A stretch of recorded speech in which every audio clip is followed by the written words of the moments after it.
All right, everyone. Here's some help with your expanded outline for the God unit that we've been doing. So everything you need is in Schoology. The rubric, the instructions, the detailed instructions. They're all there. This is just to help a little bit explain again what we've already been doing in class. Remember, you've done most of this work already. It's just putting it together in the order that I need it. So the expanded outline, really simple. You've done expanded outlines already for me. Remember, you did this the very beginning of the year. You can go back and look at that. There's another video on YouTube you can watch about how to put that one together. But for our purposes, this is what you need to remember for sure. That there are three main points. The first main point has to be about the Trinity.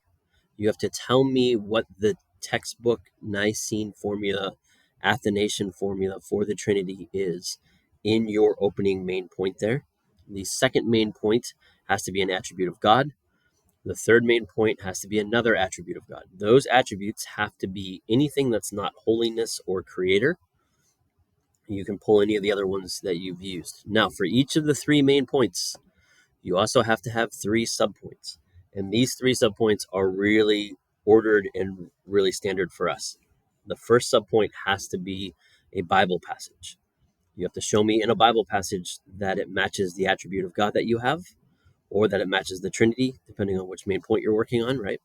And then the second subpoint has to be a quote from one of our classroom readings, all right? So we've done a bunch of different readings, and I'll show you. We've had the Apostles' Creed, which we've been reading all semester. You can quote from this.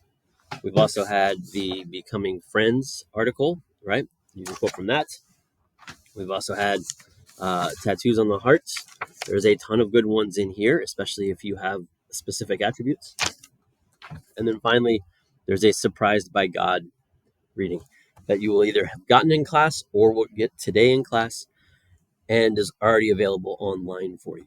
So those are our class readings. You will pick from those, and that will set you up to give me a quote as one of your subpoints. So that's the second subpoint. First subpoint is the Bible passage. Second subpoint, quote from one of the readings. Third subpoint is a historical theologian.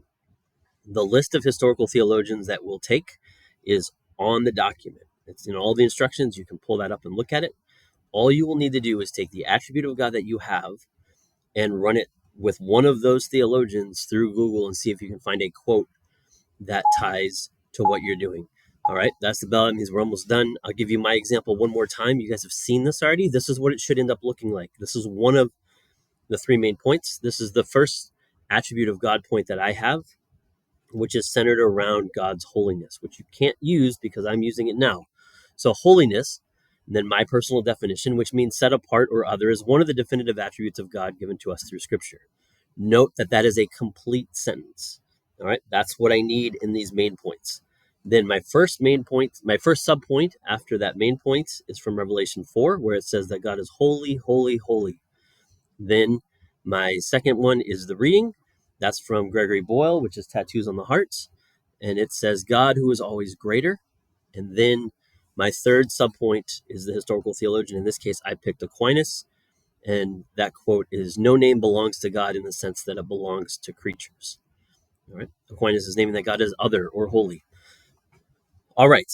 That's the whole thing.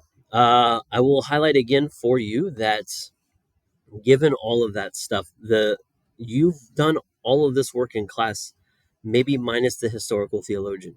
So when you get to that part, it's just Googling. We'll do it in class on the day the assignment is due. So next week, Thursday or Friday, we'll do that part of the assignment. But you can do that at home. You can do that right now, whenever you want to do it. But that's what that one is. All right. You also need to add an introduction and a thesis. The thesis should be really straightforward. It should just be God is, and then give me the three main points the way you have them laid out. That's a thesis, and you've already got it done. It should be like the second to last thing you do. The last thing you should do is work on the introduction, and we can mess around with that later. So by the time you come back to class on Thursday or Friday next week, you should have all of this in place, minus the historical theologians and your thesis and your introduction. You're going to crush it.